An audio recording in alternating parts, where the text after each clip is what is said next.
No! No, no!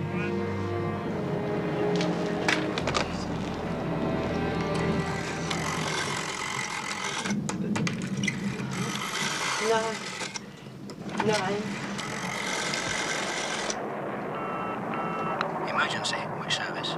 Police! Get me the police!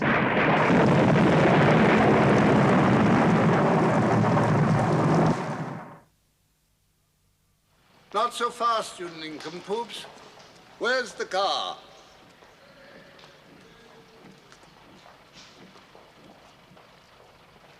What are you gaping at? I should like to thank you for all your care and kindness.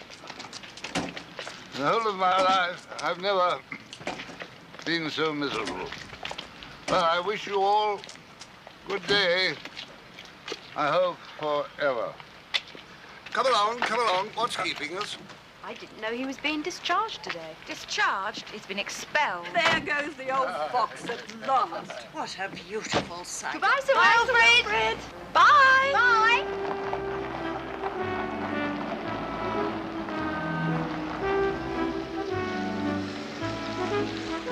Do you think he'll be back again? He does. I'm leaving.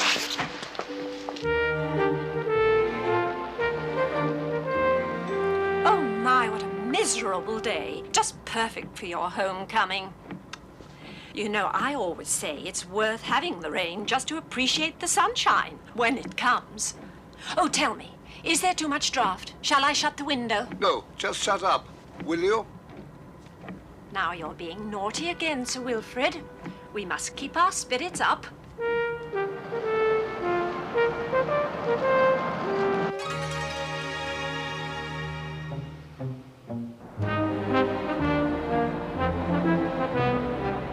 I just adore London. It's so eccentric. Were you knighted at the palace, Sir Wilfred? No, at the zoo, I think. Look, there's Harrods. I buy all my stockings there. Amazing.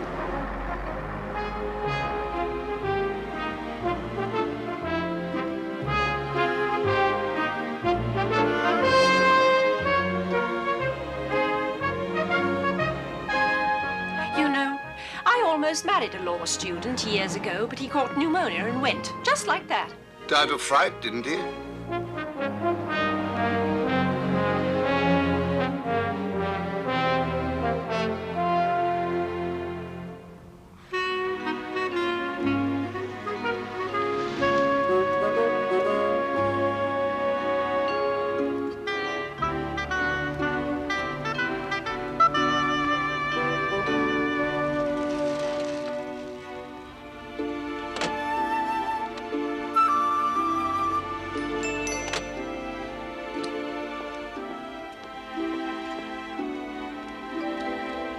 Careful now, Sir Wilfred. Remember, you've been flat on your back now for 2 months. Oh, stand back, stand back. Williams, my cane.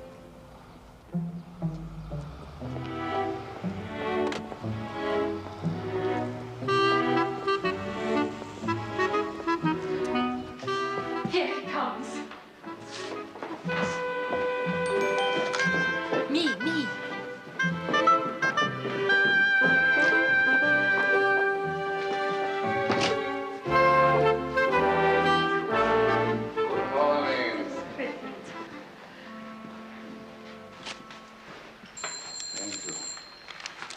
Everyone back to work. What's the matter with you? Well, I was afraid after your heart attack that... But here you are, your old self again. Any more of such sentimentality and I go straight back to hospital. Not likely. They won't take you back. Prince, I'll put those in water. Come along, Carter.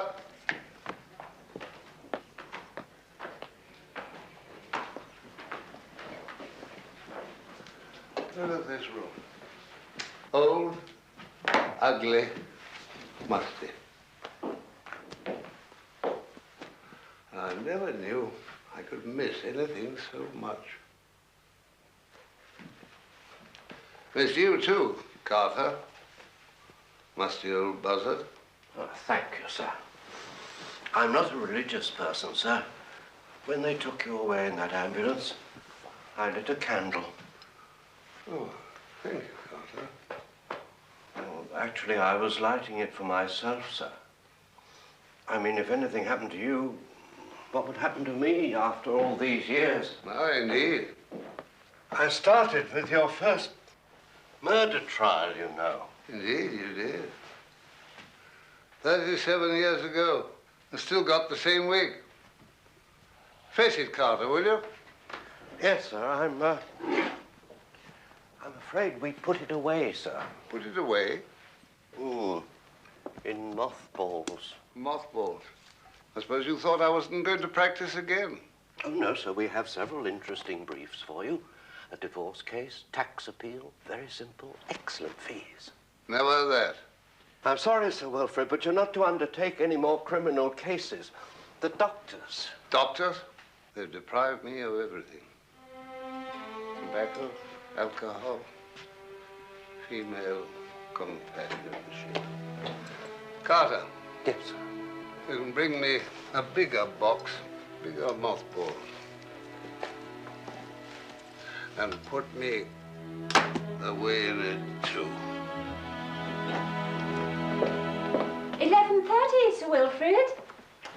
Time for a nap before lunch. Later. Come now, let's get you upstairs. Let's get you undressed and we'll lie down. We? What a prospect. Upstairs. Come along now. No, don't pull me. I could strike. Oh, you'd never do that. You might break your cigars. What cigars? The ones you've been smuggling. How did they get there? In hospital, he'd hide the brandy, too. We called him Wilfred the Fox. I'm confiscating these. Just one? No. Upstairs, please. I mean, just a puff after meals. Not before, not during, not after. Cigars, Sir Wilfred, are a thing. Some surprise, Carter. Some dark night I shall plunge a thermometer into her heart. Oh, no, sir. You mustn't walk up. We have the lift now. That lift hasn't worked for a year. Indeed, sir. That's why we had it repaired for your return. The doctor was adamant about it. He ordered it. Are you sure that it's... Oh, yes, it's quite reliable now, sir. Shall we go? Good morning, Miss O'Brien. Ah, hey, you. Sir Wilfred, how very good to see you back on the job again. Nothing scheduled except a few dull civil cases. Well, in that case, I think I might have something interesting for you. I have my client right here with me, and this is Mr. Leonard Vole. And he's in quite a ghastly mess, I'm afraid. Oh, how do you do, Mr. Vole? Well, according to Mr. Mayhew, not very well, sir. Sir Wilfred, it's 11:45. I know what the time is. Sorry. Next year, Mayhew. Nice to have met you, my boy. My pleasure, sir.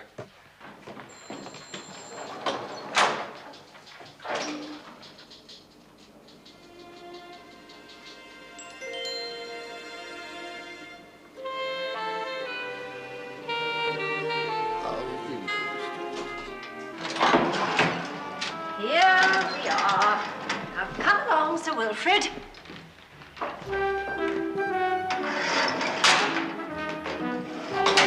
Sir Wilfred!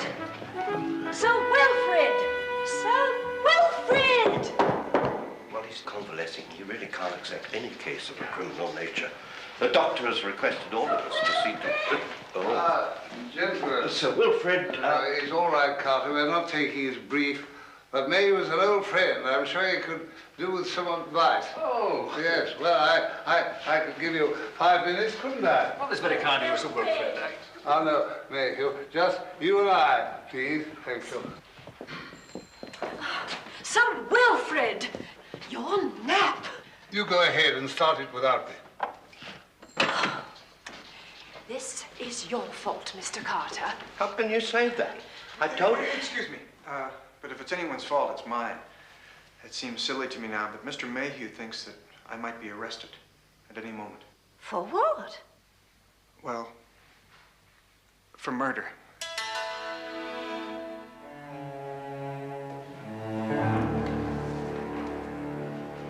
This woman, a middle-aged widow, was living with a housekeeper in Hampstead. The housekeeper claims that Mr. Vole visited the widow the same evening she was found dead. Struck in the back of the head. I see. He seems such a nice, harmless chap. Simply caught in a web of circumstantial evidence. I wonder, could you perhaps think of a line of defense? I think best with a cigar. Oh, yes. Yes, of course. He's a man of good character, an American with an excellent war record. I know you'll like him. She's confiscated the matches. The light. Oh, sorry. I'll get you one. No. You don't know, Miss Plimsoll.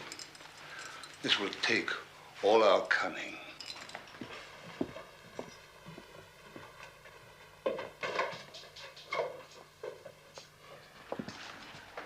Young man, a rather important point.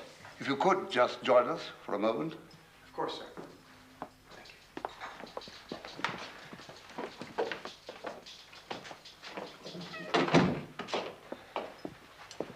Sir? Give me a match. What? Give me a match. I'm sorry, I never carry them. Oh, my God. You said I'd like it. I do have a lighter, however.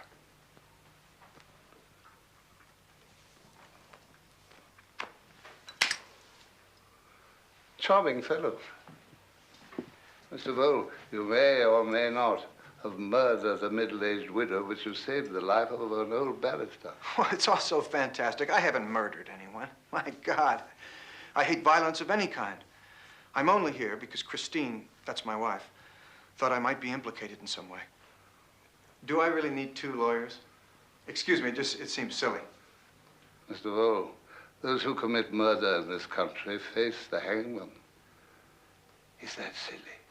No, sir. I didn't mean... Hey, Hugh, you explain to him, will you? I am a solicitor, Mr. Vole. Sir Wilfred is a barrister. And only a barrister can plead a case in court.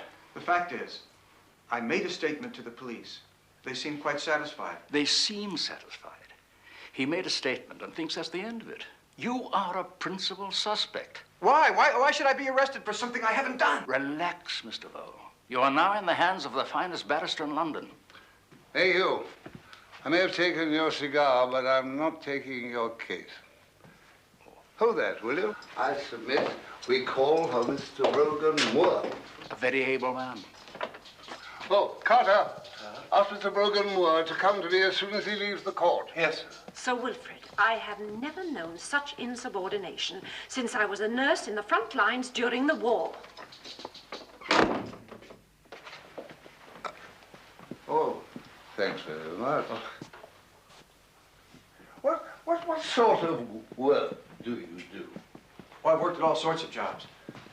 Mechanics, mostly. I like working on cars the best, thinking up new gadgets for them. Yeah, I see. Well, you're not working now. No. How did you get to know Mrs. French? On Oxford Street. One day I saw this old lady carrying a lot of... Old lady? Well, she was in her 50s, wasn't she? Well, she's carrying a lot of packages, and then right in the middle of the street, she dropped them. She was trying to pick them up, and I saw this bus coming towards her. I yelled at her, and she managed to get to the curb in time. Well, and then? Oh, I picked up the packages for her. I wiped some of the mud off. I tried to calm her down. I presume she was grateful. Oh, you'd have thought I tried to save her life. And then? Well, then she asked me to come and see her. And so you went? Well, I thought it would be rude to refuse, and she seemed very lonely. Her husband had been in the colonial service and died at the age of 45. Poor guy. Heart attack. Please. Not while I'm smoking. And so... Well, and then You saw her quite frequently. Yeah, we'd sip sherry and play canasta. You know, it's really weird to think of her now, lying there in that living room, murdered. Oh, I assure you, they've moved her by now. Not to have done so would be unfeeling, unlawful, unsanitary. You say that he was in her place on the night of the murder? Oh, yes, but I left before 9:30. The housekeeper claims that Emily French was still alive when she came back at 10. How much money did you get out of her? Nothing. Not a cent. The truth. How much? Why should she give me any money? Because she was in love with you. Excuse me, sir. That's ridiculous. She liked me. Yeah, she even pampered me like an aunt. But that's all. I swear it. Why didn't you tell her you were a married man? Oh, I did tell her. Did you take your wife to see her? No. Why not? Well, because, well, she was under the impression that Christine and I didn't get along too well. Did you give her that impression? No, she seemed to want to believe it that way. But you never corrected that impression. I was afraid she'd lose interest in me. Because she was rich. Yes, I suppose so. And you were after her money. Were you? Yes, in a way. I was hoping for a loan, that's all, for an invention of mine.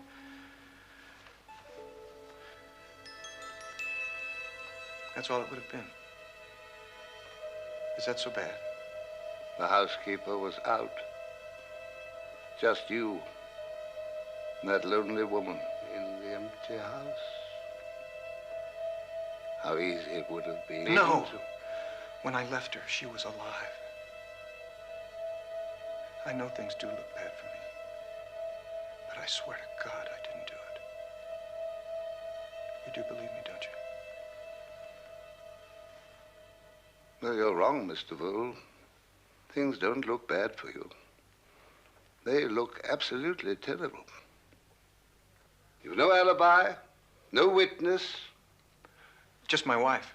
The testimony of a devoted wife, I'm afraid, does not carry much weight. Ah, Roger Moore. Come in, come in. So good to see you out of hospital. Glad to get rid of it. Ah, you know Mayhew. This is his client, Mr. Leonard Vole. The Emily French murder. Indeed. How do you do? Ah, not too well, I'm afraid. He's no alibi. He's a hot potato. I'm delivering it right in your lap. Much obliged. Well, your best defense will be lack of motive. If he's sponging on her, why kill her off? No motive, no money, I'm afraid. You'll have to sue for your fees. I'll simply put a lien on his £80,000. What, 80,000 pounds? Why, the £80,000 that Mrs. French left you. Left me? They found her will this morning. Congratulations. My God, you've got to be joking. 80? I can't believe it. I've got to call Christine right away. This inheritance, it doesn't make things look any better for me, does it? I wouldn't think so. So now they'll say I did have a motive. I would think £80,000 a very handsome motive. Excuse me, sir. There are two gentlemen here asking for Mr. Vole. The police? Yes, sir. Tell them to come in. Yes. My God. Is this it? I'm afraid it may be, my boy. But I had no idea she'd leave me her money. How can it be a motive? Now, don't worry. Mr. Brogan Moore will bring all that out in court. Ah, Chief Inspector Hurd. Congratulations on your promotion. Oh, thank you, Sir Wilfred. Sorry to disturb you in your chambers. No, not at all. We have your dangerous Mr. Vole here. You are Leonard Vole? Yes. I have a warrant for your arrest on the charge of murdering one Emily French. I must warn you, anything you say will be taken down and may be used in evidence. Pardon me.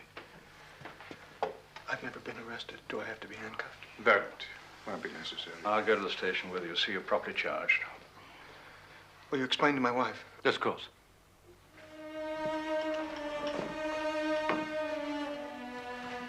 I can't believe this is happening.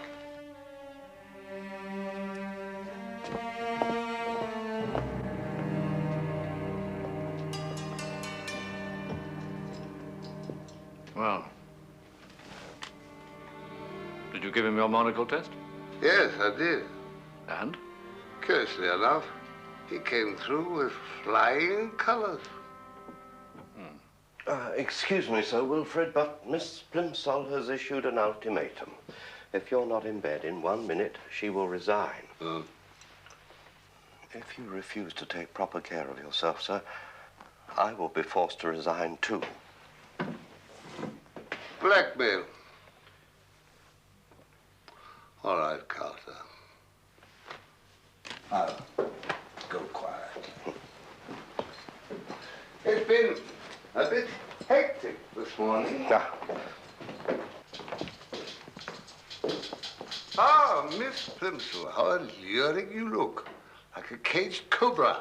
How do I manage to resist you? Wilfred, would you care to question Mr. Vole's wife? Sorry, I'm in no condition to cope with weeping women. You want a dozen handkerchiefs? No. That will not be necessary. How do you do? I am Christine Vole. Madam, I'm Wilfred Robarts. This is Mr. Brogan Moore. We've some rather bad news for you, I'm afraid. Don't be afraid. I'm quite disciplined. He's been arrested, hasn't he? And charged with murder. I told him he would be. You show extraordinary fortitude. My friend here will take on your husband's defense. Oh.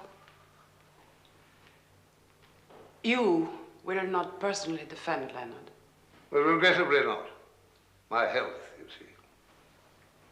I've heard you described as the champion of the hopeless cause. Perhaps this cause is too hopeless.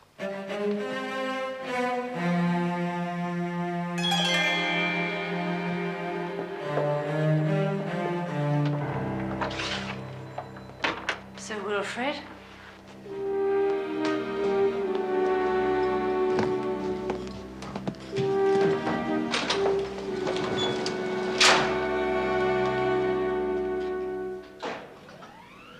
I intend to have a very serious discussion with Dr. Harrison. It was a great mistake to let you come back here. I should have taken you directly to some far-off resort, like Bermuda.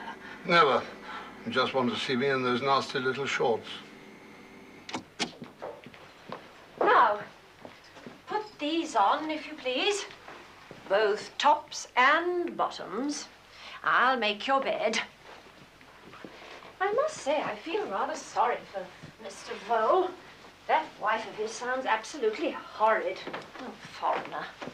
I think English girls are so much more caring and sensible. My mother, oh, I come from Dorset. My mother used to say that no self-respecting Dorset man would ever dream of marrying a foreigner. Have you ever stayed in Dorset? Oh, I do so love it. Such a happy, happy childhood. Yes. Oh, well, my career now takes me to so many places, I've no time to be homesick. No. No, that isn't true. Sometimes I feel just so lonely, you know. So lonely. Oh, but one must keep busy. One must keep active. I think you'll agree with me there. It's so rewarding, you know, to be in the service of those who need professional care.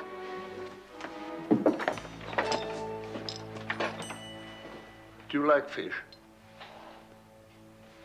All of us must do what we do best in this world. And so I remain content. Sir Wilfred. To the club, Williams. Yes, sir.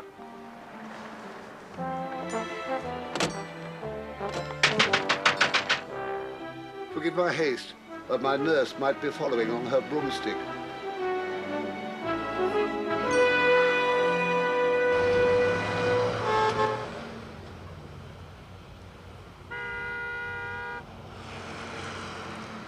You must understand, Mrs. Vole, that your husband's entire defense depends on his word and yours. Unfortunately, a jury is often skeptical of a man accused of murder supported only by the word of his adoring wife. Always. Indeed. He's quite right. Oh, I say, aren't these beauties? Yes, No, you go on, my dear fellow. Question this charming lady. I won't interrupt you. Yes, well, I take it, then, that you knew that your husband had been seeing Mrs. French regularly. I knew it from the day he came home with a pair of green socks she had knitted for him. See? A pair of socks. Well, that's quite natural. Almost endearing. Leonard can be very endearing. He has a way with women. I only hope he will have an all-woman jury. He will be acquitted in triumph. You knew she'd left him money in her will? A great deal of money. Your husband had no previous knowledge of this? Is that what he told you? Surely not suggesting anything different. I do not suggest anything. Quite obviously, Mrs. French looked upon your husband as a son or a nephew. My God, what hypocrites you are in this country. Oh, I'm sorry if I shocked you, Sir Wilfred. No, not at all. Please go on.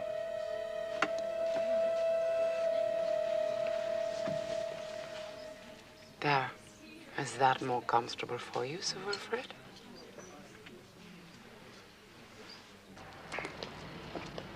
Hope you don't mind this. Doctor said I should take a stroll twice a day. I don't mind in the least, but I don't see what more I can tell you. Well, let's go back to the night of the murder. Your husband came home before 9:30. Is that correct? Is that what he said? Yes. Then it is correct. He came home before 9:30. We want the truth, Mrs. Vole. You're going to be under oath. Yes. The truth and nothing but the truth.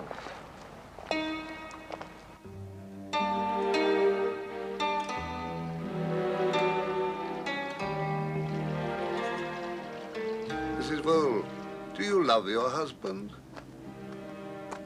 Leonard thinks I do. Well, and do you? Am I already under oath? Mrs. Vole, whatever your gambit may be, do you know that under English law, you cannot give testimony against your husband? How very convenient. The prosecution will attempt to hang your husband, a husband who loves you. Loves me. Leonard worships the ground I walk on. I assume that you love him as much? You want to know too much. Auf Wiedersehen, gentlemen. Don't worry.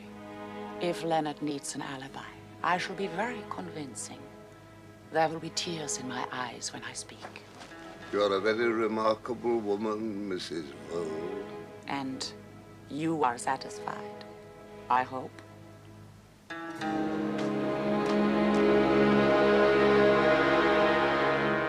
I'm damned if I'm satisfied.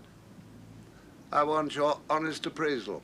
Do you think Leonard Vole is innocent? I don't know.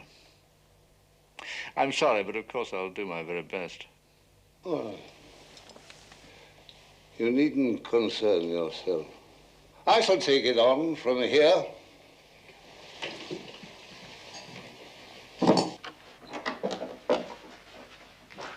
Sir Wilfred,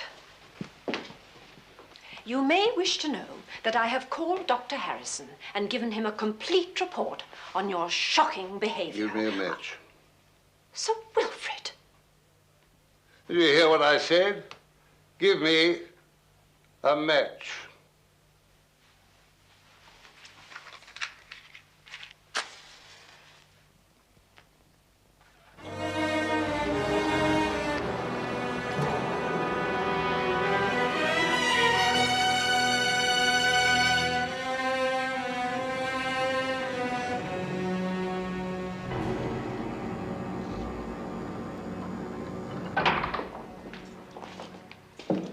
Mr. Mayhew. Sir Wilfred. I want you to know how grateful I am, sir, that you are going to represent me. Well, I struck a bargain with my doctors. They let me go on with the case if I go out for 6 months to Bermuda. Thank you, sir. Let's hope we'll both be the better for it. Would you put these on, please? What for? Because these are the clothes you wore on the night of the murder. We'll circulate a photograph and hope that a witness might have seen you leaving Mrs. French to verify the time. By the window, please. We really need this. Hat, please. My wife knows what time I came home. One more in profile, please. I just can't understand why Christine hasn't come to see me. It's been over a week. I'll pick up the negatives later, thank you. Right. Now, wait just a minute. Are you keeping something from me? Is Christine all right? All things considered, Mr. Vole, I think your wife's taken it very well. It must be damn tough on her. We've never been separated before. Not since we first met. Was that in Germany? Right. I was with the Air Force stationed outside of Hamburg.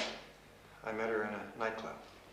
She was waiting on tables and hoping to land another job, acting in the theater. You brought her over here? Yes. I rented a flat on Earl's Court Road. And when she saw it for the first time, she was so happy, she just broke down and cried. Heartwarming. She lost all her family in the war. I'm all she has. Oh, yes, yes. I understand that. You don't really know how she feels about me, but you'll find out when she testifies. Mr. Vole, I'm not putting your wife in the witness box. Why not? She's a foreigner. The complexity of our language, prosecution might catch her out. We hear it may be Myers for the prosecution. We can't afford to take any chances. He's good? Formidable. Irritating man, Mr. Myers. I take great pleasure in beating him. Officer? But Christine must give evidence. You must trust me, if only because I'm a mean, ill-tempered old man who hates to lose. Let us wish each other good luck. Sir Wilfred, you don't understand. I can't face this without Christine. I need her. Without her, I'm sunk. You understand? It's really rather touching the way he counts on his wife. Like a drowning man clutching at a razor blade.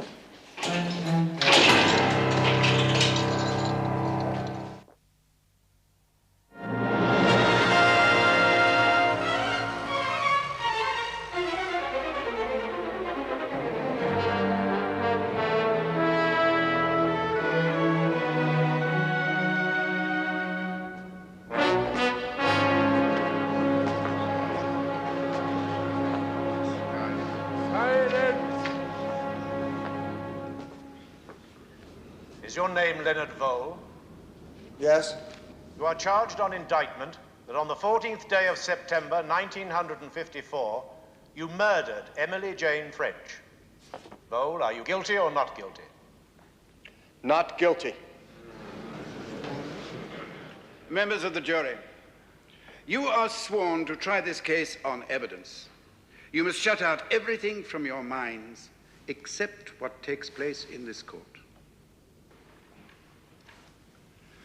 You may proceed for the prosecution, Mr. Myers. May it please your lordship, I appear in this case with my learned friend, Mr. Barton, and for the defense, Sir Wilfred Robarts and Mr. Brogan Moore. I trust we are not to be deprived of the learned and stimulating presence of Sir Wilfred this morning. My lord, may I assure my learned friend that Sir Wilfred is in the Old Bailey and will be in his seat shortly. You may proceed, Mr. Myers. Thank you, my lord. The facts in this case are very simple.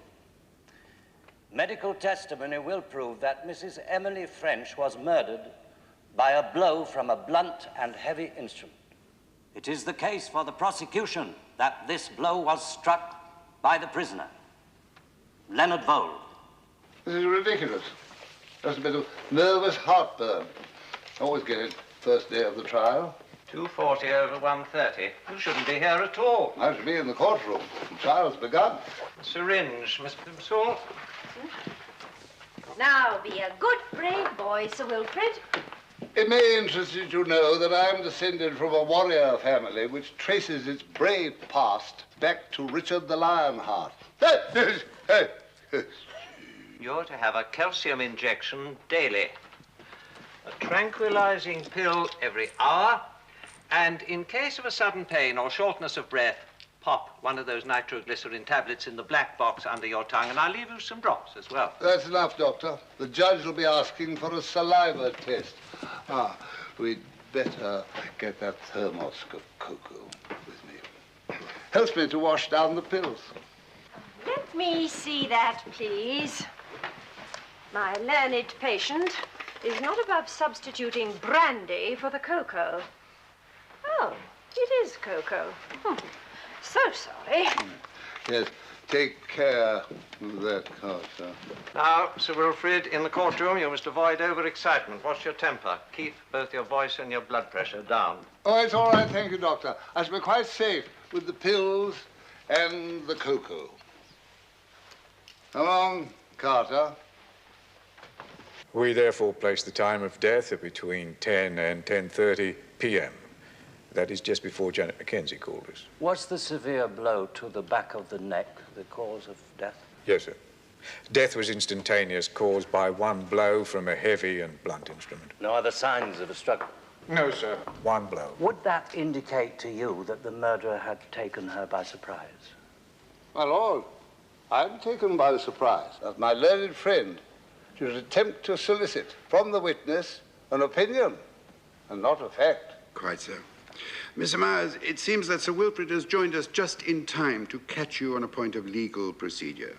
Please rephrase your question. My lord, I withdraw the question. Did you say the room gave the impression that a robbery had taken place? Yes, a window was broken with glass on the floor and fragments were found outside. The fragments outside, however, were not consistent with the window having been forced from the outside. So what you are saying is that someone had attempted to make it look as if the glass had been forced from the outside. No, that's the test. My learned friend is putting words in the witness' mouth. If he answers his own questions, the presence of the witness will be superfluous. Quite. Don't you think so, Mr. Myers? Yes, indeed, my lord. Was any of the lady's property missing? Nothing, according to the housekeeper. Is it not your experience, sir, that burglars usually burgle when they break into a house? Yes, sir. Do you produce a jacket, Inspector? Yes, sir.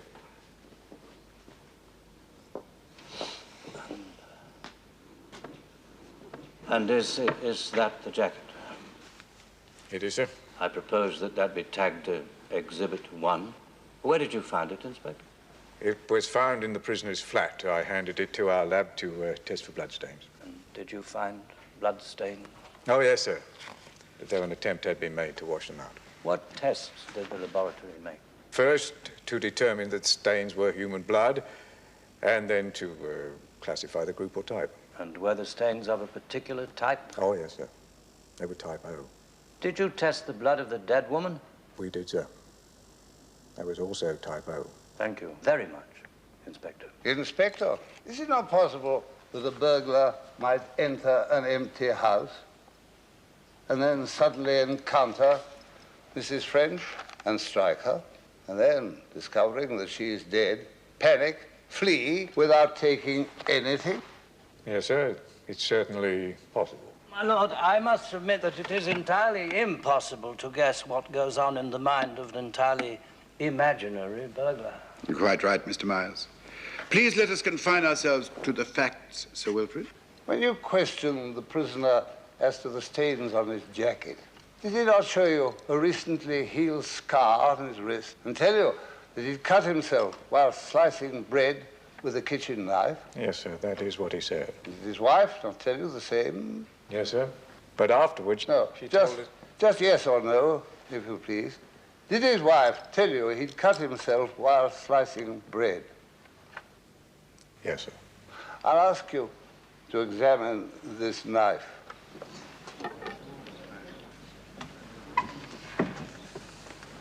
Will you please test the edge with your finger?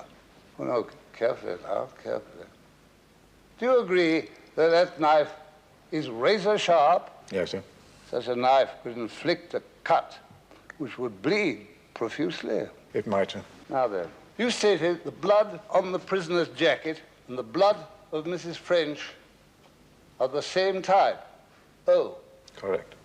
If the prisoner's blood should be of the same type, oh, then the stains on his jacket might very well have resulted from the knife. Did you analyze the prisoner's blood? No, sir. I have a certificate. North London Hospital. Leonard Vole is certified to be type O.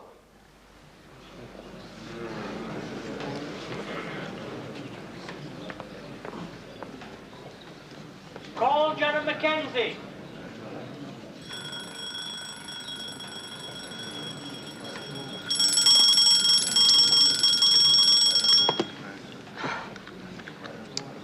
Silence! Take this in your right hand and read aloud what's on this card. I swear by Almighty God that the evidence I shall give to this court shall be the truth, the whole truth, and nothing but the truth. Thank you, madam.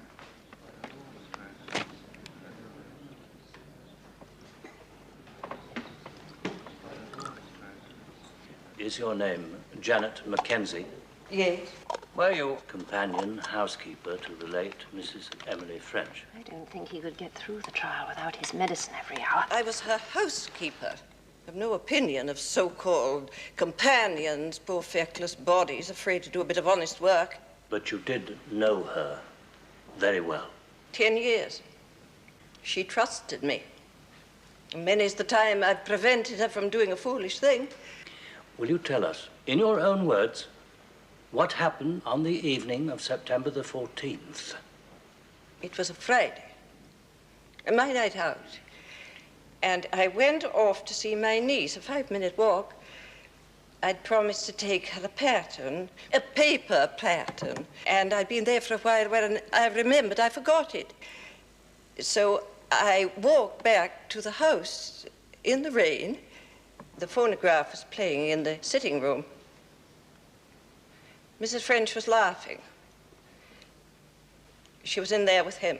No, that isn't true! I heard them. Are you quite certain you heard Mr. Vole? Aye. He visited her often enough. So I went up to my room and I fetched the pattern. And then I heard this noise, crashing glass and a thump, and then another thump. And what did you do? I was frightened. So I ran down to the sitting room, and there she was, dead. And everything tossed hither and yon. Did you really think a burglary had taken place? Oh, my lord, I must protest. Quite right. I will not allow that question to be answered, Mr. Myers. How much did you know about the prisoner? I knew he needed money. Not that he'd ever asked her for it. He was too clever for that. Were you aware that he was a married man? No, no, indeed, we were not. Janet! My lord, I must protest. What Mrs. French knew or did not know must be pure conjecture on the part of the witness. I will put it this way. You formed the impression he was a single man. Why? Well, the books she ordered about women who'd married men years younger than themselves, about Disraeli and his wife. I knew what she was thinking. I'm afraid we can't admit that. Why? Members of the jury, it is quite possible for a woman to read Disraeli without contemplating marriage to a younger man. Concerning her will. She had it revoked, the old one. And a new one drawn up. I heard her telephoning her solicitor, and so did he. He was right there. You actually heard Mrs. French discussing her new will with him? Yes. he was to have all of her money. No one else meant to her what he did. When did this take place? September the 8th. It was a week to the day before she was murdered. Thank you. That concludes my examination.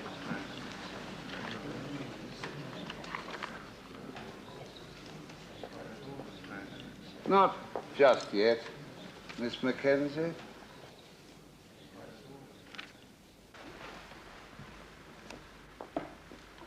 You've given us testimony about 2 wills.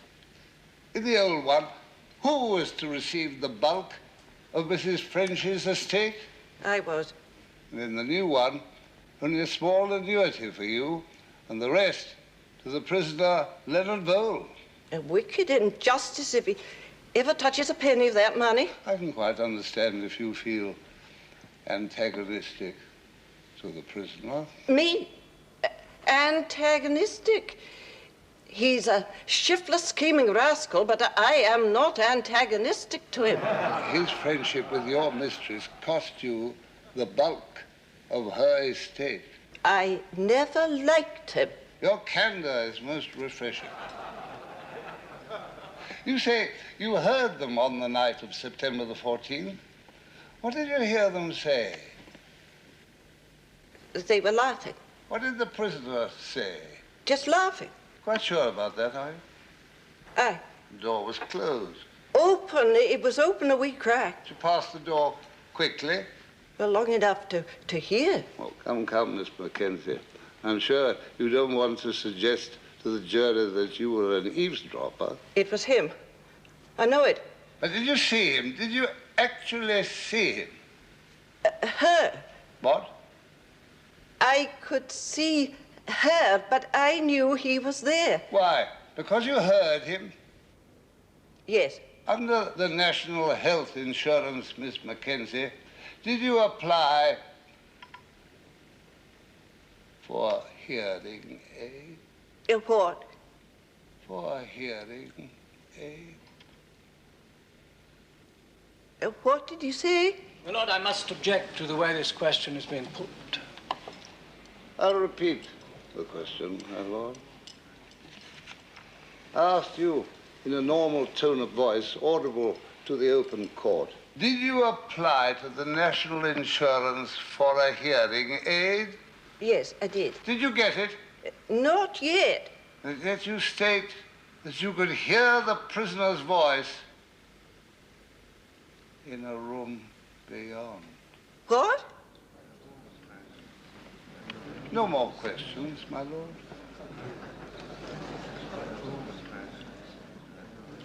Perhaps you could help me, your lordship. I applied for the hearing aid over 6 months ago, and... My dear Miss Mackenzie, considering the rubbish being talked about these days, you have not missed anything.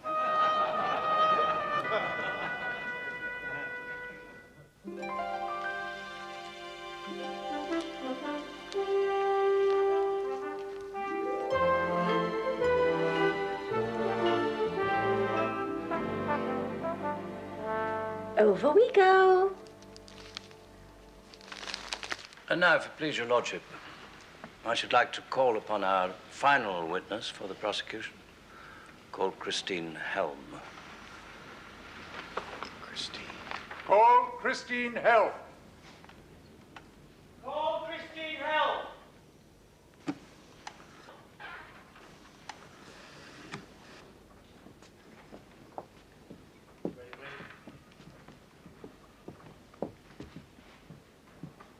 This way, madam.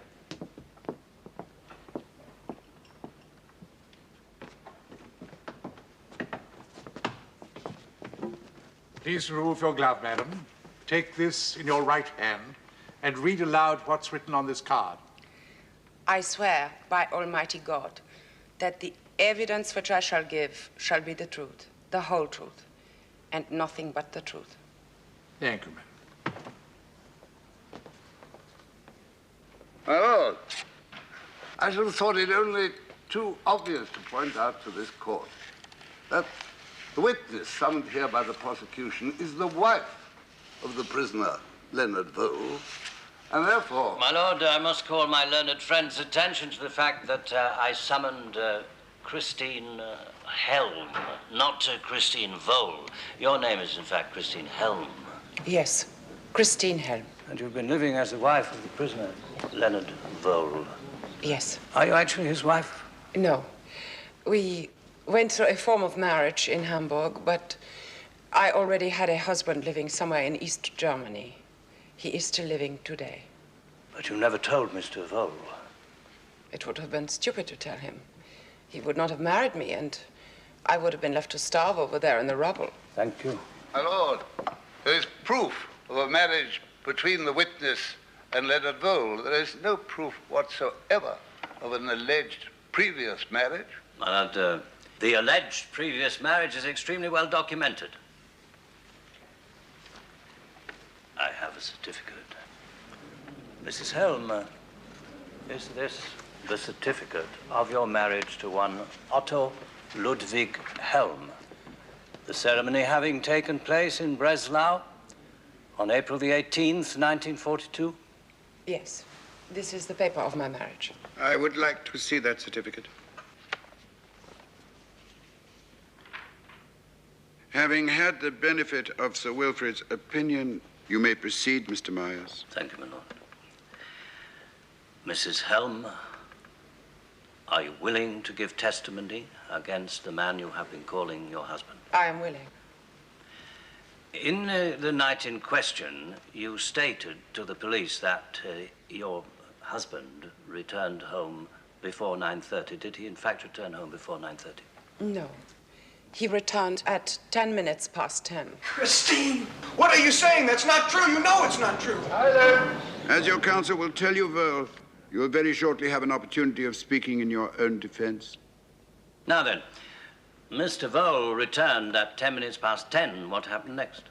He was breathing hard, very excited. He took off his coat and looked at his sleeves. They had blood on them. Gone. I said, "What has happened?" And what did the prisoner say to that? He said, "I have killed her." Christine!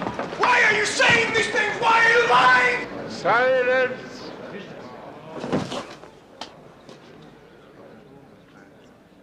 Oh, she's awful, that one. I've known it all along. Sir Wilfred, would you like me to adjourn for a few minutes? Your lordship is most gracious. But pray, let the witness continue. We're all of us so caught up in the suspense of this horror fiction. To have to hear it in installments might prove unendurable. Proceed, Mr. Myers. Thank you, Lord. Mrs. Helm, is it true that you told the police that the prisoner returned home before 9:30? Yes, because Leonard wanted me to say that. But you've changed your story since then. Why? I cannot go on lying to save him. He married me, and I was grateful to him for getting me out of Germany. Always, what he has asked me to do, I have done, because I was grateful to him. But not because you loved him. No, I never loved him. So it was out of gratitude to the prisoner that you gave him an alibi in your statement to the police. Yes. Now you feel you were wrong to do so. It is murder. That woman was a harmless old fool, but I cannot be an accomplice to murder for him. I cannot do it. I will not do it. So this is the truth. He returned home after 10 with blood on his sleeves, saying, "I killed her." That is the truth. That is the truth before God. That is the truth before God. Thank you.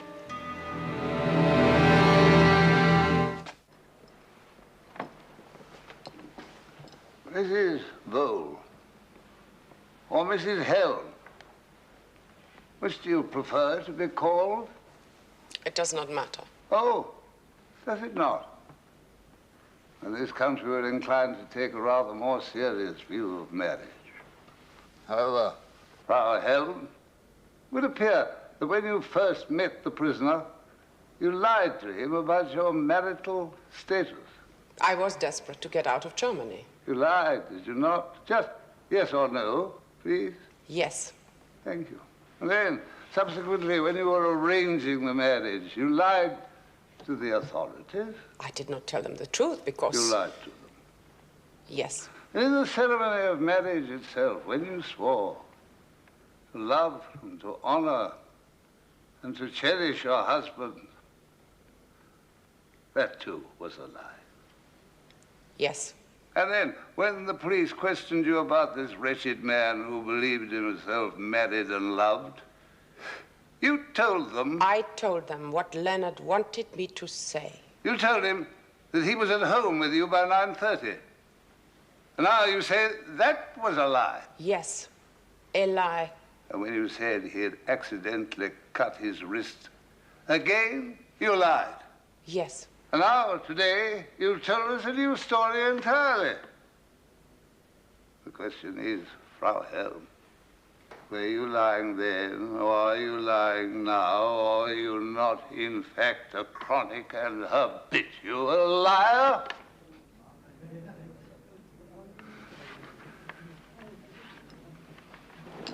The other pill under the tongue.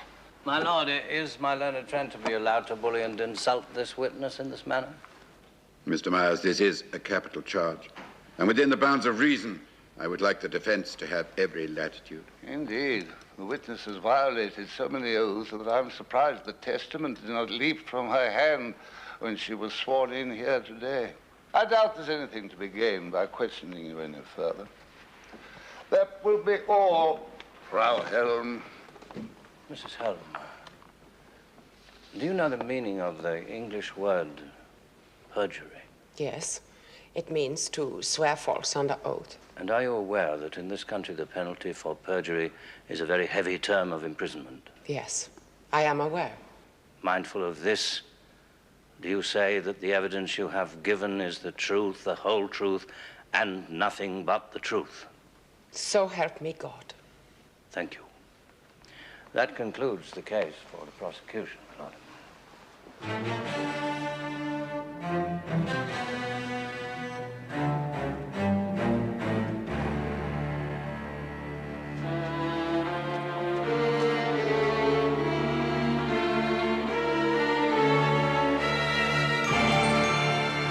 Sir Wilfred, are you ready for the defense?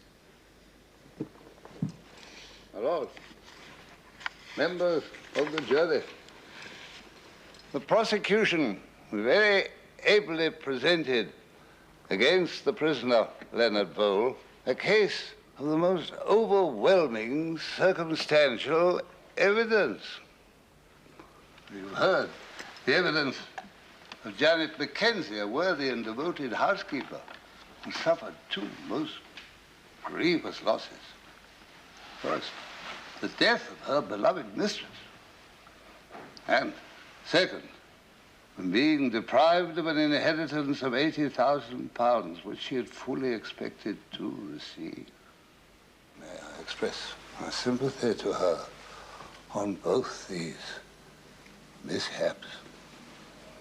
And finally, most damaging of all, the prosecution has produced a surprise witness, one Christine Helm, whom the prisoner married and removed from the rubble of her homeland to the safety of this country, giving her his love and the protection of his name. Although a wife cannot give evidence against or harmful to her husband, her marriage to him has proven fraudulent and bigamous.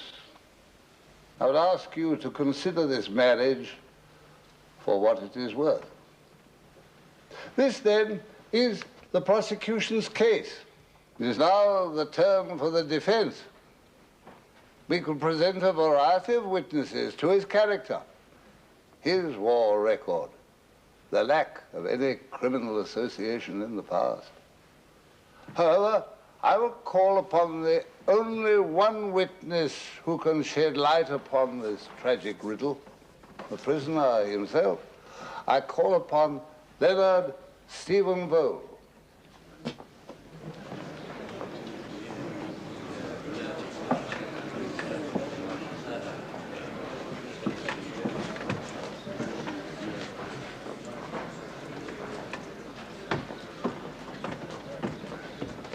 Silence!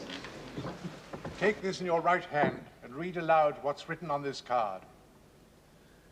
I swear by Almighty God that the evidence I shall give will be the truth, the whole truth, and nothing but the truth.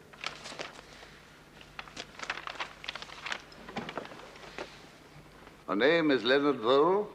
It is? Did you or did you not, on the night of September the 14th last, murder Emily French? I did not.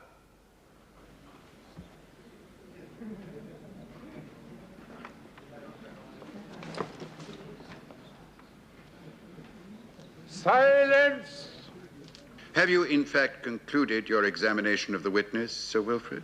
My lord, the prisoner has now endured 3 days of the most profound mental agony and shock. The defense feels his faculties should be spared for the cross-examination.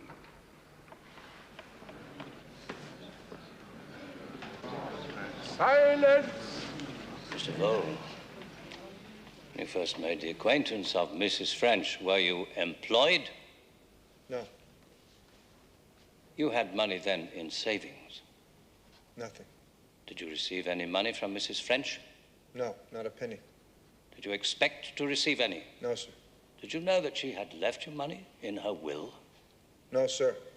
When you went to visit Mrs. French for the last time, did you wear a trench coat and a hat? Yes, I did. Was it this coat and hat?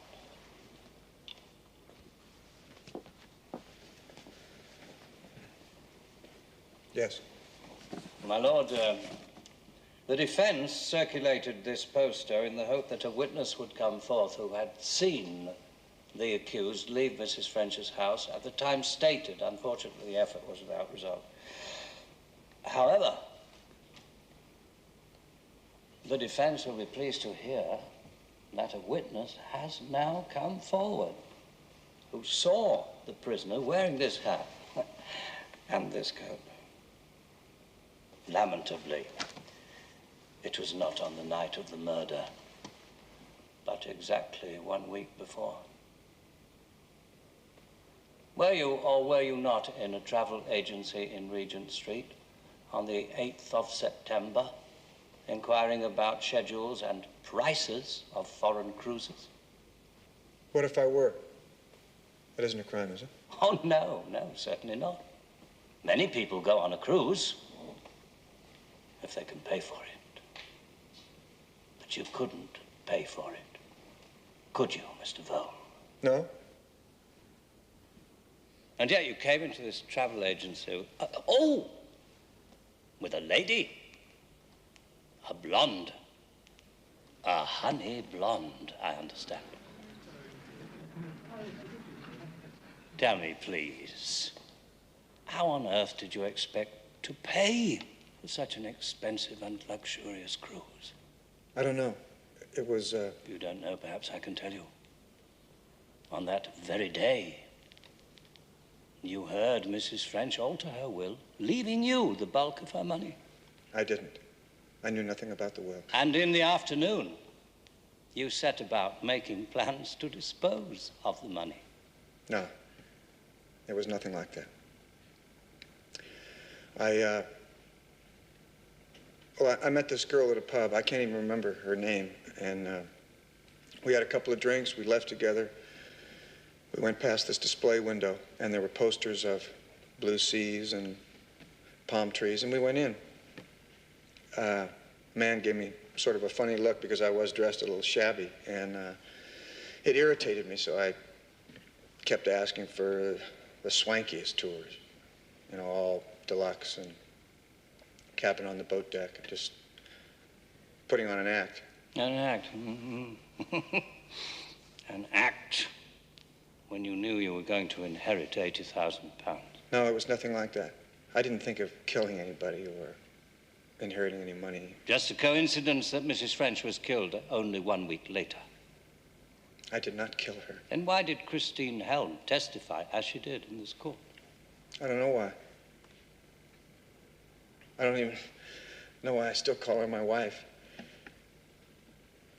She must be losing her mind. She seemed remarkably sane and self-possessed to me. So insanity, then, is the only reason you can think of. I don't understand it. God. What's happened? What's changed her? I can't tell you, unless, of course, she's speaking the truth. She says you came home with blood on your clothes. I cut my wrist! You cut your wrist deliberately. No! You came home at 10 minutes after 10. That's not true! You've got to believe me. You've got to believe me. You've got to believe me.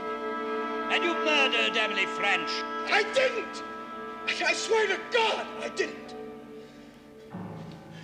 I've never hurt anyone, ever.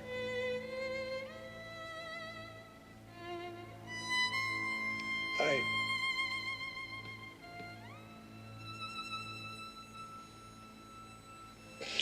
God. It's a nightmare. It's some ghastly, horrible nightmare.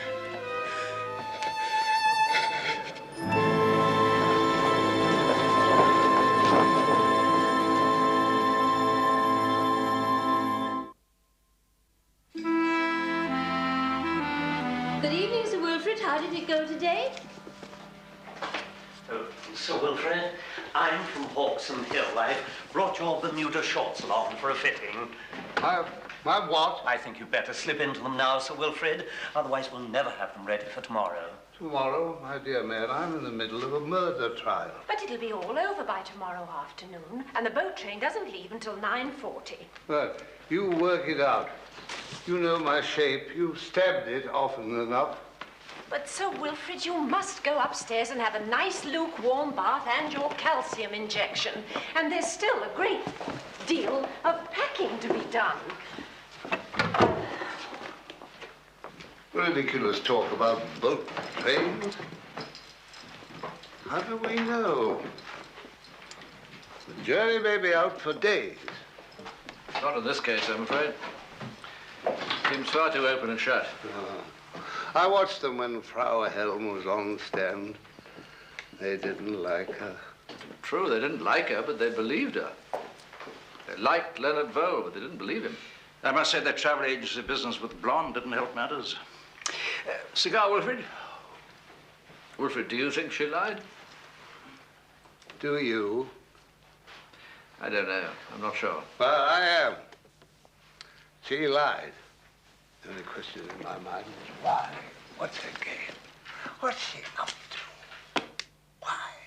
Sir Wilfred, I hope that in your final speech tomorrow you won't let yourself get too emotionally involved. You must think of your physical condition. He's right. I want to see you save yourself. This isn't going to be your last case. Yes, it is. But till it's over, I'm still a barrister, and my client's life's at stake. That's all that matters, his life. He's a right to expect the best that I can give. If I can't stand up to make my last plea for him, I make it sitting down. And if I feel out of breath, I take a pill. I take 2 pills. I take the lot. And the box as well. Yes? Sir Wilfred Robarts' office. You have? Put him on. Well, who is this? None of your business. I've got something here to sell him. No, I'm sorry, but The Leonard Vole case. Leonard Vole? I've got the goods on his wife. Just a moment. There's a woman who says that she has the goods on Mr. Vole's wife. Wilfred Robarts here? Meet me on Tilby Street, by the docks, number 27. 7th floor. I'll wait an hour. Bring plenty of money. And come alone.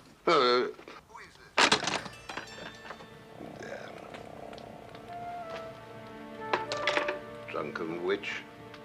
Every murder trial, we always get some of them. Always with some ultimatum. Meet me at Tilby Street, down by the docks. Bring plenty of money. Balderdash. Balderdash.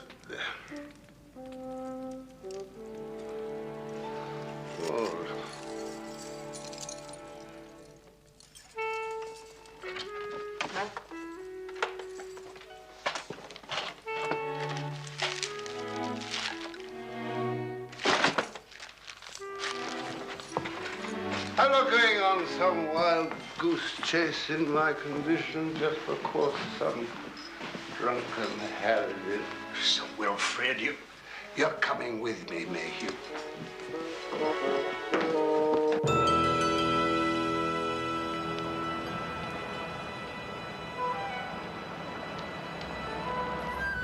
Good heavens, Sir Wilfred, where are we? It looks positively sinister. Steady, Mayhew.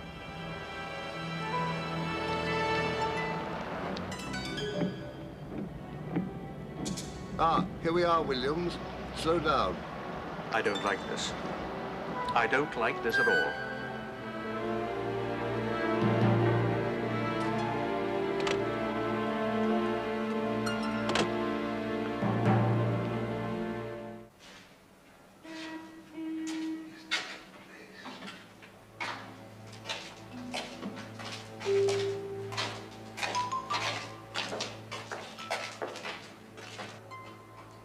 You stay here, Mayhew.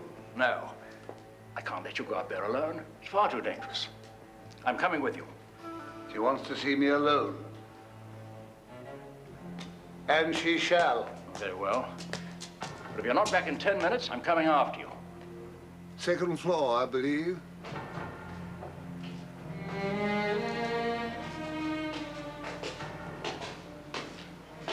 Careful, old friend.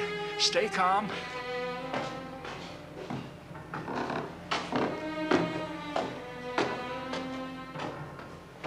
Mind you don't trip, Sir Wilfred.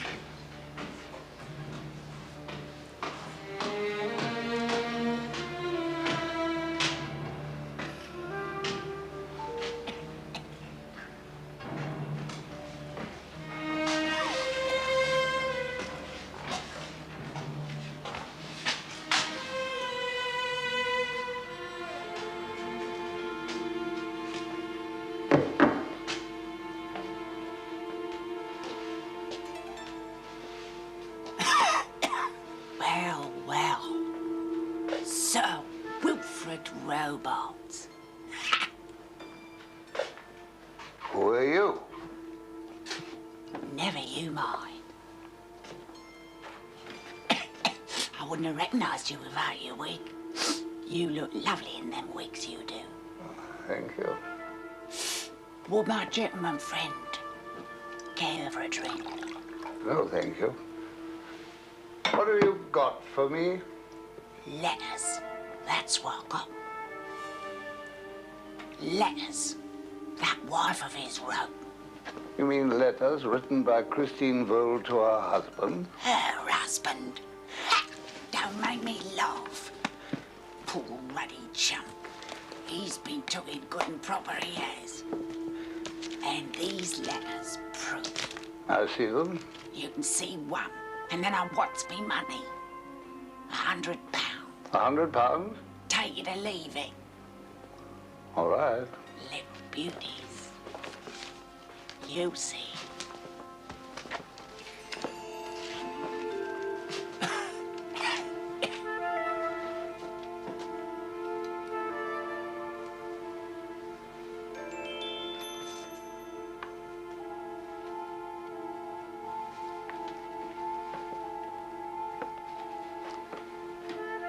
You can take that piece of glass out now. Are they authentic? They're hers, all right.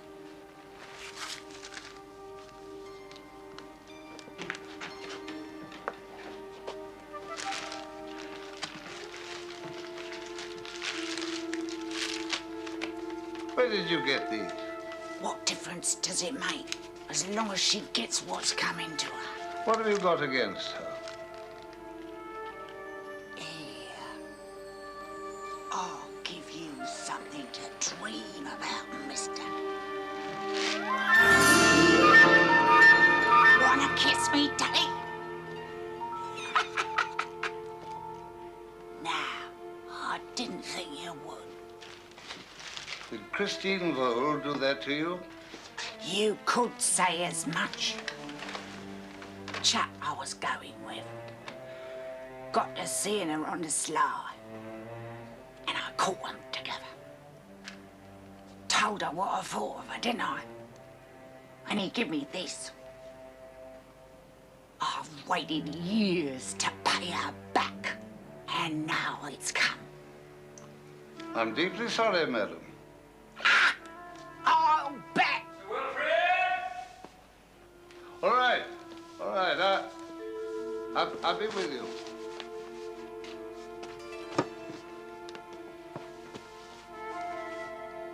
Madam, I'll drink your whiskey now.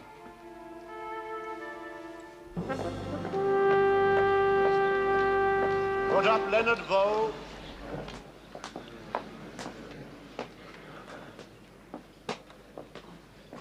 You may sit down. Since the defense has called but one witness, it has the right to be heard last. Therefore, Mr. Myers, if you are ready, let us have the final speech for the prosecution. Lord, members of the jury, I believe the only conclusion to be drawn in this case is a verdict of guilty against the prisoner. I will now, in the course of... I think you had better begin again, Mr. Myers. That is, if Sir Wilfred is at all interested in our proceeding. Well, I am, indeed. And I now ask for the case for the defense to be reopened. I'd like a witness to be recalled. My lord, I must strenuously protest. Evidence of the most startling nature has come into my possession only last night. The course my learned friend proposes to take is quite unprecedented. I anticipated my friend's objection, and I'm prepared to meet it with ample precedent. Case of the Crown against Stillman, on page 463, 1926. Appeal case. Also, the Crown against Porter, August 11, 1930. Winchester, besides, is on page 231. And further, the case of Sullivan. I'm sure your lordship will remember it, since you appeared for the prosecution. I did. Yes. Oh. Yes, I'd recall now. What is this new evidence you have, Sir Wilfred? Letters, my lord. Letters from Christine Hell. My lord, the prosecution continues its objection. If my memory serves me right, in the case of your own objection in the Crown versus Sullivan, your objection was upheld. Your memory, for once, serves you ill, Mr. Myers. My objection was overruled at the time by Mr. Justice Swindon, as yours is now by me.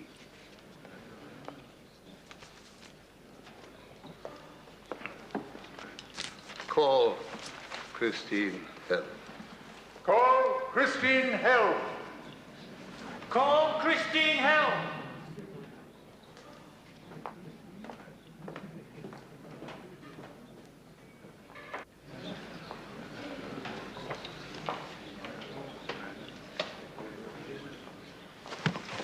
If you've still got your doubts about Vole, I don't mind betting you a very small box of cigars.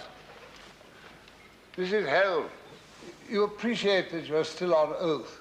Yes. You know a man named Max? I don't know what you mean. It's a simple question. Do you know a man named Max? Certainly not. Oh, well, it's a fairly common name. Yet you mean you've never known a man by the name of Max? Oh, perhaps in Germany, but that was a long time ago. I shan't ask you to go back as far as that. Just a few weeks. To September the 20th last. What have you got there? A letter. I suggest that on the 20th of September, you wrote a certain letter. I don't know what you're talking about. Addressed to a man named Max. I did nothing of the sort. The letter was but one of a series written to the same man. These are lies. All lies. You would seem to have been on, let us say, on intimate terms with this man. Sir Wilfred, that isn't true. The prisoner, in his own interest, will remain silent. I'm concerned only with one particular letter. My beloved Max, an extraordinary thing has happened. I believe all our difficulties may be ended. This is a forgery. It isn't mine. It isn't even my letter paper. It is. No. I write my letters on small blue paper with my initials on it. Like this.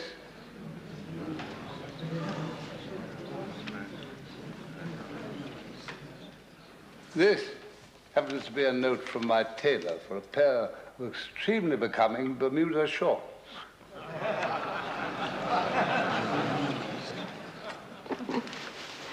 Wilfred the Fox. That's what we call him, and that's what he is. Now, Mrs. Helm, you've been kind enough to identify your letter paper. Would you care to have an expert identify your handwriting? Damn you! Damn you! Leave her alone! Damn you! Mrs. Helm. Let me get out of here. Let me go! Mrs. Helm! Usher, give the witness a chair.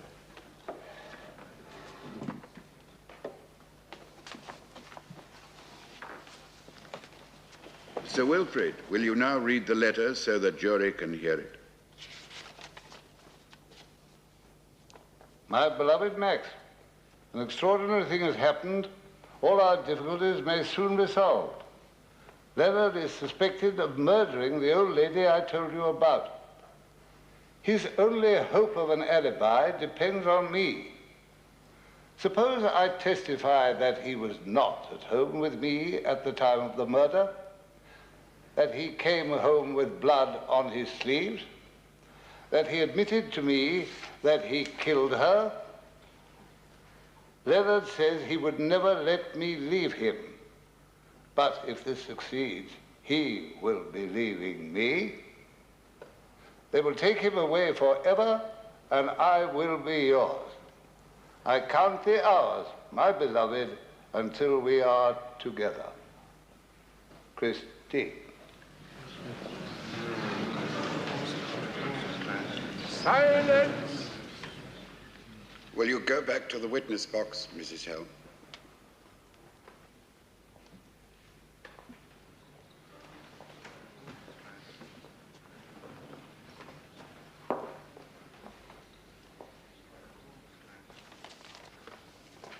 I now ask you again, Christine Helm, did you write this letter?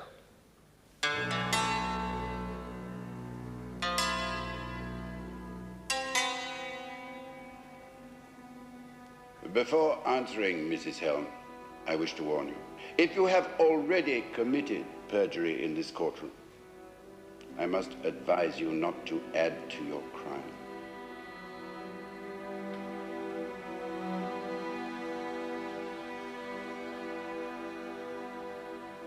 I wrote the letter.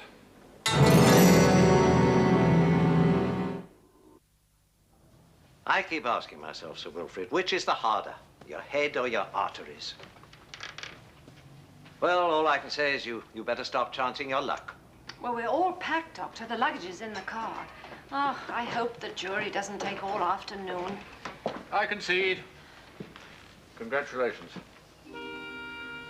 Not yet. Oh, come now, it's all over. Wrapped up neat and tidy. What's wrong? Everything. It's all just a little too neat, too tidy. And that's precisely what's wrong with it. You're not worried about the verdict, are you?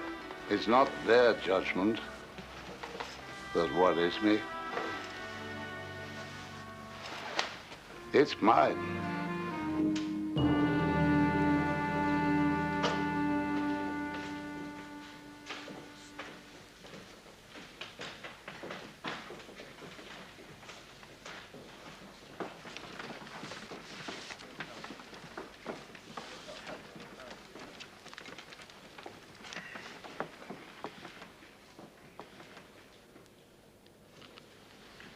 Put up, Vole.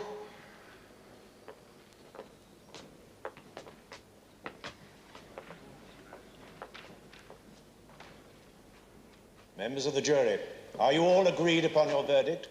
We are. Do you find the prisoner at the bar, Leonard Vole, guilty or not guilty? Not guilty, my lord.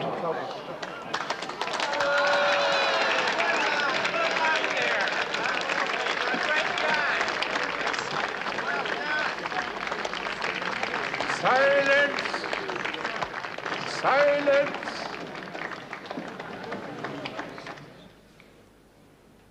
Leonard Vole, you are found not guilty of the charge and are hereby discharged and free to leave the court. Be upstanding. All persons who have anything to do before my lords, the Queen's Justices of the Central Criminal Court, may depart hence. God save the Queen.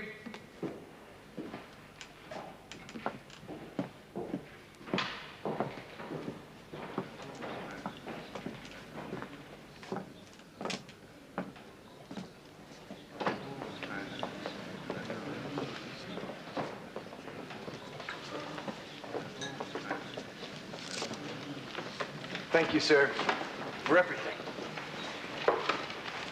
You were wonderful. Let's say we were lucky all around. The warder has your belongings, sir. They'll take you to sign the papers, and they'll release you. Right. I'll go with you. I brought your hat and coat. Let's go quickly, before they change their mind. He's quite chipper, isn't he? Only an hour ago, he had one foot on the gallows and the other on a banana skin. You ought to be pleased, Wilfred. Aren't you? Not yet. You've disposed of the gallows, but there's still that banana skin somewhere under somebody's foot.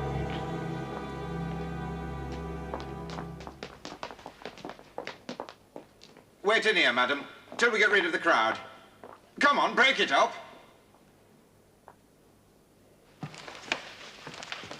Are you ready, sir? Because Miss Plimsoll will be waiting.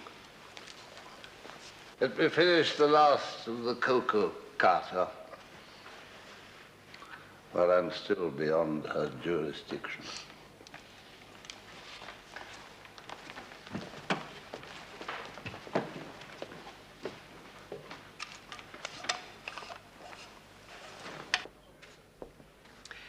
You British can get so emotional. I apologize for my compatriots. Oh, that's all right. I don't mind being pushed around or called names, but I do have a all run now in my nylons. In case you're not familiar with our prison regulations, no silk stockings allowed. Prison? Will I go to prison? Indeed, you'll certainly be charged with perjury, tried for it. And to prison you shall go. Well, it won't be for life, will it? If I were the judge, it would be. You loathe me, don't you? What a wicked woman I am. And how brilliantly you exposed me. The great Sir Wilfred Robarts did it again. Well, let me tell you something. You didn't do it alone. You had help. What are you driving at? Leonard is free. And we did it. We? We. You remember the first time I came to see you, and you told me that no jury would believe an alibi given by a loving wife, no matter how much she swore that her husband was innocent. That gave me the idea. What idea? The idea that I should be a witness. But not for my husband, no. For the prosecution. That I should swear that Leonard was guilty, and that you should expose me as a vicious liar, because only then would the jury believe that my husband was innocent. So, now you know the whole story, Sir Wilfred. I'll give you something to dream about, mister. Wanna kiss me, Daddy? I suspected something, but never that. Thank you for the compliment. It is a long time since I was an actress, but I have never played such an important part. But all those blue letters. It took me hours to write them, to invent Max. There never was a Max. There never has been anyone but Leonard. Only Leonard. Oh, my dear. Why couldn't you have trusted me, worked with me truthfully, honorably? We would have got him off. I could not take that risk. You see, you thought he was innocent. And you knew he was innocent. I understand. No, Sir Wilfred. You do not understand. I knew he was guilty.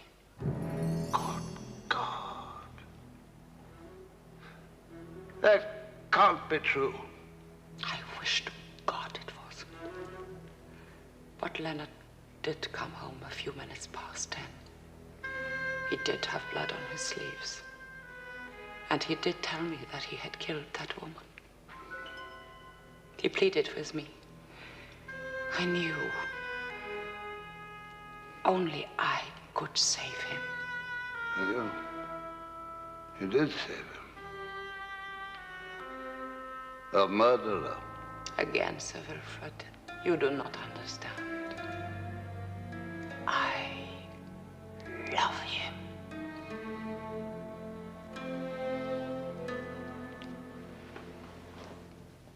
I told you she was an actress. And a good one. I knew she'd do something for me, but I just didn't know what or how. Leonard, darling. Fooled you completely, didn't she? No. It was you, Vole, who really fooled me. After 37 years. You'll be so blind, so stupid.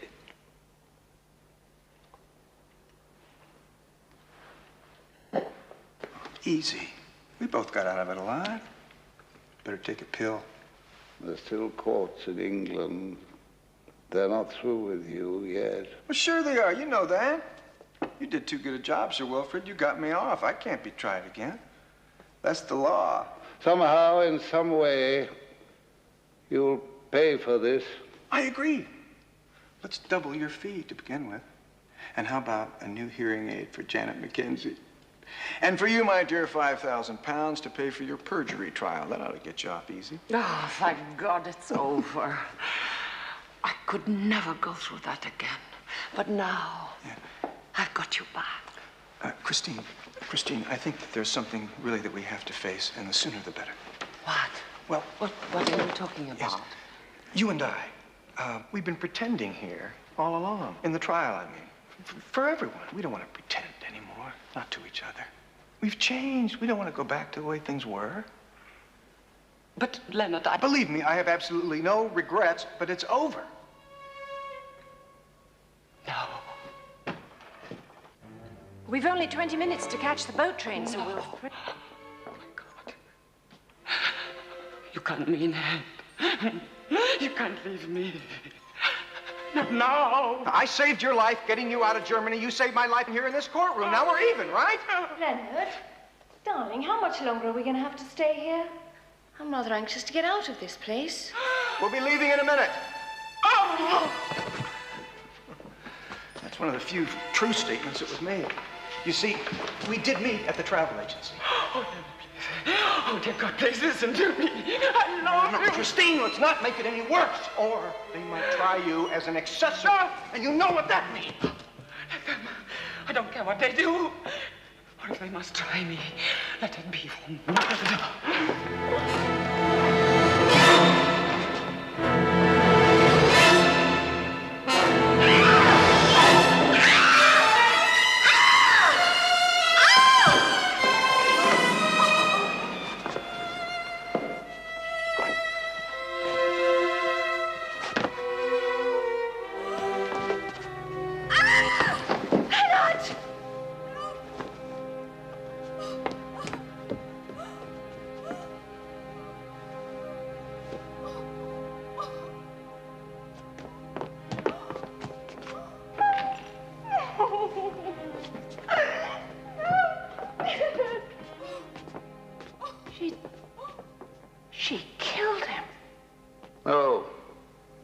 She executed him.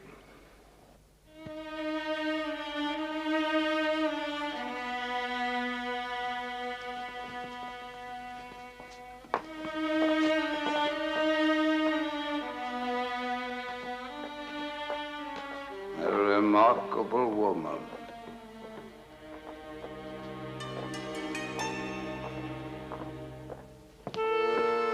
Better bring back the luggage and you can dismiss the car. We won't be leaving now, will we?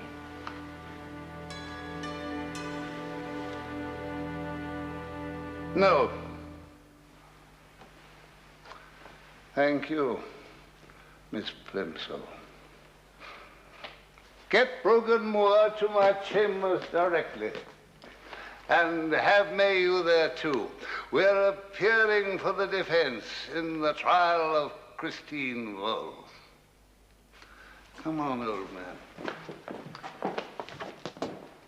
Sir Wilfred! You forgot your brandy.